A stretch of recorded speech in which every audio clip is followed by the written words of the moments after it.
But ಇವನ್ ಒಂದು ಹೊಸ song ನೋಡಿದ್ರಿ ಸಿನಿಮಾದು.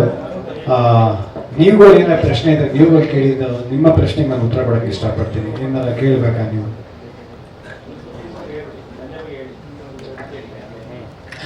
ನಮ್ಮ ತಂದೆ ಬಗ್ಗೆ ಹೇಳ್ಬೇಕಂತ ಹೇಳಿದ್ರೆ ಸದಾ ನಂಗೆ ಒಂದು ಟೈಮ್ ಜ್ಞಾಪಕ ಇದೆ, ಇನ್ನೂ ಜ್ಞಾಪಕ ಇದೆ.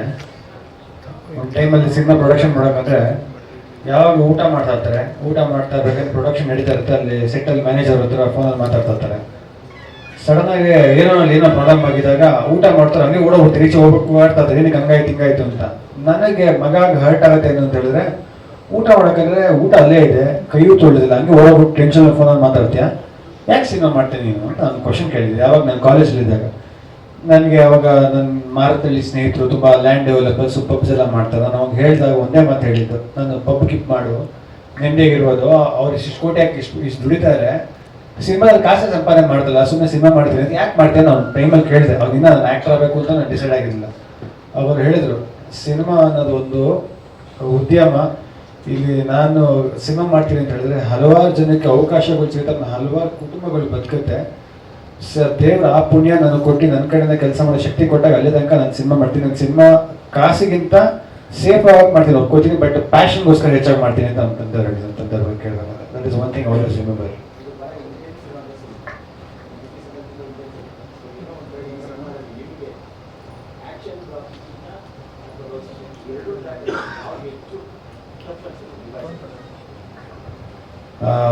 ಖಂಡಿತವಾಗ್ಲೂ ಟಫ್ ಅಂತ ಯಾವುದು ಅನ್ಸಿಲ್ಲ ಸರ್. ಒಂದು ಹೇಳ್ಬೇಕಂದ್ರೆ ಕತೆ ಟ್ರಾವೆಲ್ ಆಗ್ತಾ ಡೈರೆಕ್ಟ್ ಆಗಿ ಹೇಳ್ತಾರೆ ಈ ತರ ಮಾಡೋಕೆ ಆ ತರ ಮಾಡ್ಬೇಕು ಅಂದಾಗ ಅವ್ರ ಡಿಸ್ಕಸ್ ಮಾಡ್ತಾರೆ, ಈ ತರ ಮಾಡೋದು ಆ ತರ ಮಾಡೋದು ಅಂತ. ಟಫ್ ಅಂತ ಇಲ್ಲಿ ಅನ್ಸಿಲ್ಲ. ಬಟ್ ಈ ಸಿನಿಮಾ ಕತೆ ಕೇಳಿದಾಗ ನನ್ನ ನಾಪಕ ಇದೆ, ಒಂದು 4-5 ಜನ ಪ್ರೊಡ್ಯೂಸರ್ಸ್, ಆಮೇಲೆ ಒಂದಿಬ್ಬರು ಡೈರೆಕ್ಟರ್ಸ್ ಇಂದ ನಾಪಕ ಇದೆ. ಬೇರೆಯವರು ಸ್ನೇಹಿತರು ಬಂದು ಡಿಸ್ಕಸ್ ಮಾಡಿದಾಗ ಅವ್ರು ಹೇಳಿದ ಒಂದೇ ಮಾತು, ಶ್ರೇಯಸ್ ತುಂಬಾ ಹೆವಿ ಆಗ್ಬಿಟ್ಟಿದೆ ಸಿನಿಮಾ, ಇದು ಇಷ್ಟು ಇಂಟೆನ್ಸ್ ಬೇಕಾ ಅವನಿಗೆ, ಪರ್ಫಾರ್ಮ್ ಮಾಡ್ತಾನ ಅಂತ ಕ್ವಶನ್ ಕೇಳಿದ್ರು.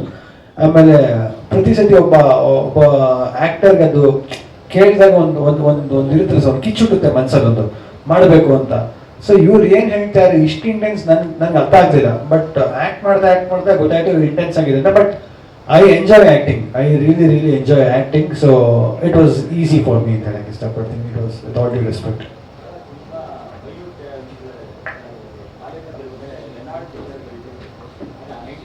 ಇದೆ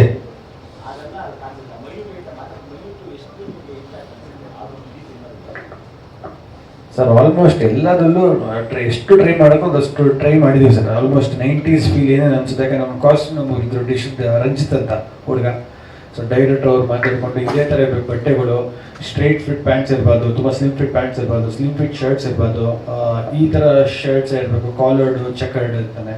ಸೊ ಕಾಸ್ಟ್ಯೂಮ್ ಮೇಲೆ ಫೋಕಸ್ ಮಾಡೋದು, ಹೇರ್ ಸ್ಟೈಲ್ಸ್ ಉದ್ದ ಬಿಟ್ಟು ಕರ್ಲ್ಸ್ ಮಾಡೋಣ ಅಂತ ಆ ಥರ ಮಾಡಿದ್ವಿ. ತುಂಬ 90s ಬಿಟ್ಟು ಹೊರಗಡೆ ಹೋಗ್ಬಾರ್ದು ಅಂತ ಒಂದು ರೆಸ್ಟ್ರಿಕ್ಷನ್ಸ್ ಇತ್ತು. ಎಲ್ಲ ಒಂದು ಕಡೆ ಫೈಟ್ ಮಾಡೋಕ್ಕೆ ಮಾತ್ರ ಒಂಚೂರು ಟೆನ್ಷನ್ ಇರುತ್ತೆ, ಯಾಕಂದರೆ ಈಗೆಲ್ಲ ಫೈಟರ್ಸ್ಗೂ ಅದೇ ಥರ ಮ್ಯಾಚ್ ಮಾಡೋಕ್ಕಾಗುತ್ತೆ. ಸೊ ಆದಷ್ಟು ಪ್ರಯತ್ನ ಪಟ್ಟಿದ್ದೀವಿ ಸರ್, ಖಂಡಿತ ಪ್ರಯತ್ನ ಪಟ್ಟಿದ್ದೀವಿ. ಇದಕ್ಕಿಂತ ಹಳೆ ಇನ್ನು 80s ಇದಕ್ಕಿಂತ ಫೈಟ್ ಒಳ್ಳೊಳ್ಳೆ ಫೈಟ್ ಐತಪ್ಪ, ಅದಕ್ಕೆ ಏನಿಲ್ಲ. ಆಮೇಲೆ ವಿಷ್ಣುಪ್ರಿಯ ಅನ್ನೋದಕ್ಕೆ ವಿಷ್ಣು ಸರ್ ನಮಗೆ ತುಂಬ ಸದಾ ನೆನಪು, ಅದಕ್ಕೆ ಅವ್ರ ಹೆಸರಿಟ್ಟೆ.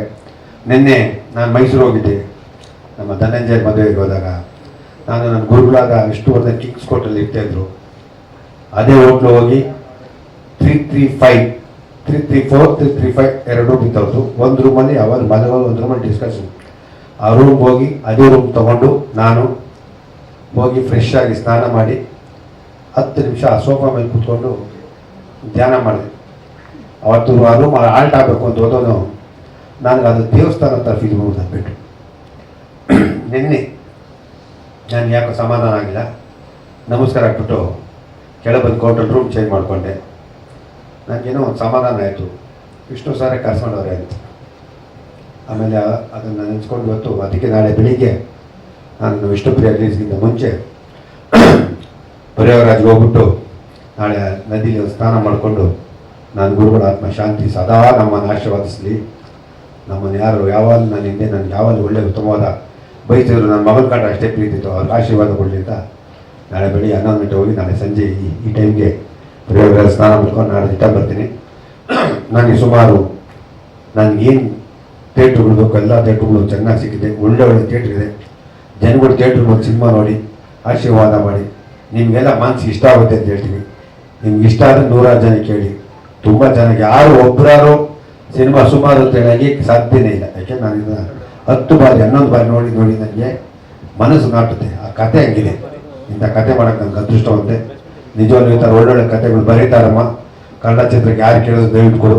ನೀನು ಒಳ್ಳೆಯ ಕತೆ ಅದ್ಭುತವಾಗಿದೆ. ಇವತ್ತು ಯಾರು ಸಿನಿಮಾಗಳು ನೋಡಿ ಸಿನಿಮಾಗಳು ಕತೆಗಳು ಮಾಡ್ತಿದ್ದೆ.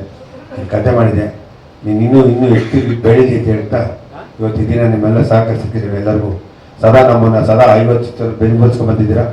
ನಾನೇನೇ ಮಾಡೋದು ನಮ್ಮ ಚಿತ್ರೋದ್ಯಮದಲ್ಲಿ ನೀವೆಲ್ಲ ಪತ್ರಿಕಾ ಮಿತ್ರರು, ಮಾಧ್ಯಮ ಮಿತ್ರರು, ಎಲ್ಲ ಸ್ನೇಹಿತರು ನಮ್ಮನ್ನು ಆತ್ಮೀಯವಾಗಿ ನಾನು ಈ ಮಟ್ಟ ಬೆಳೆಸಿದ್ದೀರಾ. ನಿಮ್ಮೆಲ್ಲರ ಪ್ರೋತ್ಸಾಹ ಇದೇ ಥರ ಇರಲಿ.